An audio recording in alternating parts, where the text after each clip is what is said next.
lại lươi chắc là lươi bên này còn càng nó thay cái này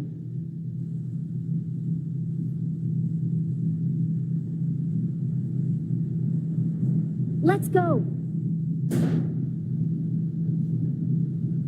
Cái là món chúng ta bao sao lươi rồi nhưng bạn bánh kế đăng cái bánh vào cái này thì nó phải lên gặp hay lon pa qua đâu đâu bên này đang cái bánh vào cái này đây tỏ mưa này cái này lên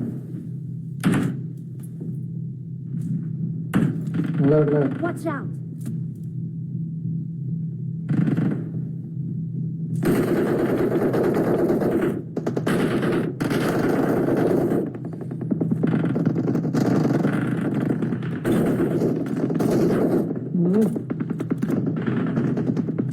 Watch out. đang rồi I need a weapon. rồi nhá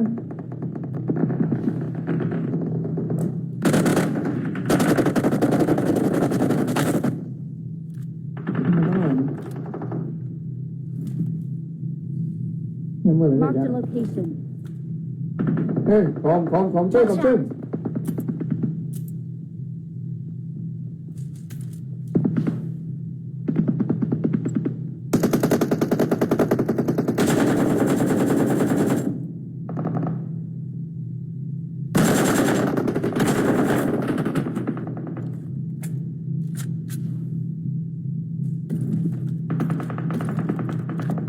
lấy cái máy Watch lên out. cái máy lên luôn Watch out. đó nó vào đi cái máy vào luôn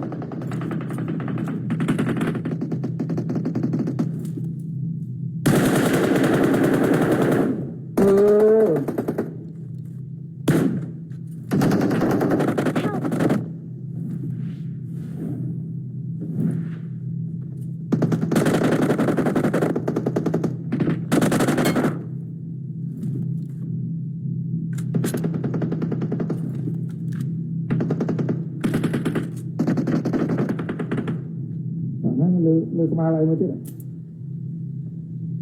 rồi cái nào Watch out. rồi cái nào rồi cái nào Watch out.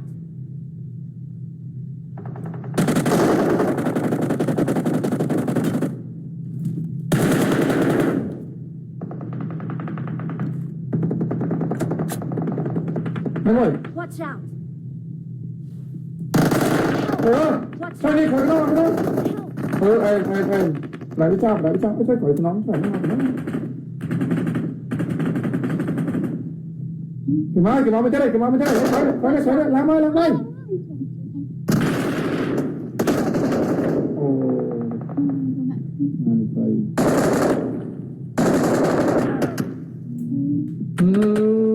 đang đi mà khơi nó về mai về làm đòi lừa bà đấy tới bên tầng off này đó tôi coi thôi bị ca nó khỏe mùi nằm hai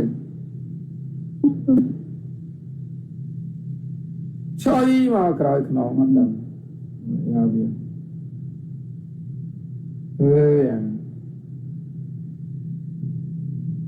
mà khơi nó mà nhau lưu chơi vậy nè mà quả nó ta bên đây nè thôi bà đã chạy đúng không bỏ bà đã cấp rốt ta chui cái này bà đã chạy đúng ta cũng nói cái ta cái này này nhé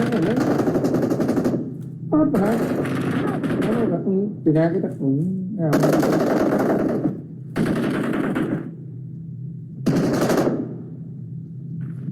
không các bạn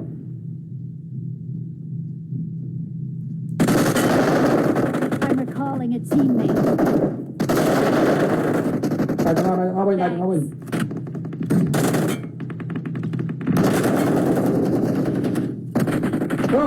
cô ở lên lo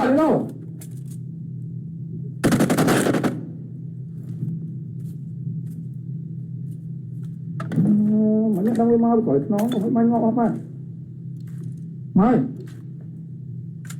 Watch này out. lại đi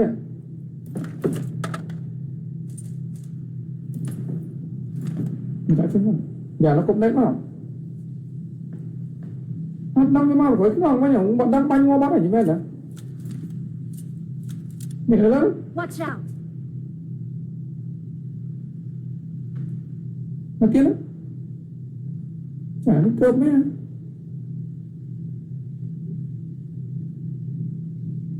ở đây không say mấy nhỉ được các bạn tìm lên nóng bình nóng bình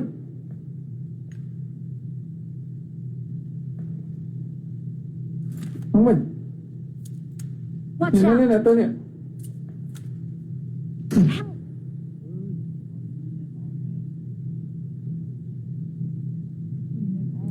ô pì néo ý nè ok cho nó nói rồi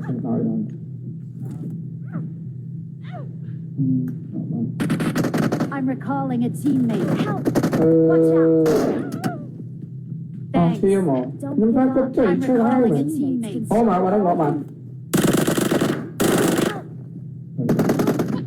ai cái này bùi giang ai cái này bùi giang ai cái này rồi bùi giang hồi tới bao nhiêu tiền Bùi Giang kia như thế nào? à kia đã skill rồi Bùi Giang cầm cho phụ cầm cho nó phụ hơi dai như kia mà phụ bọn cái đi mà anh muốn cho tiền mong lại lên vẽ để tiện lên mà đây mình muốn cho tiền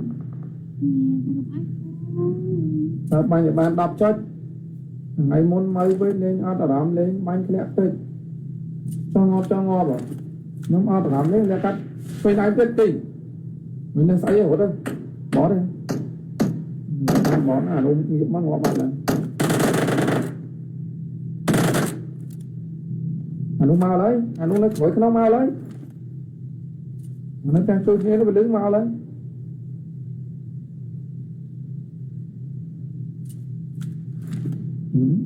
không thôi mà hoa trời châu mau đằng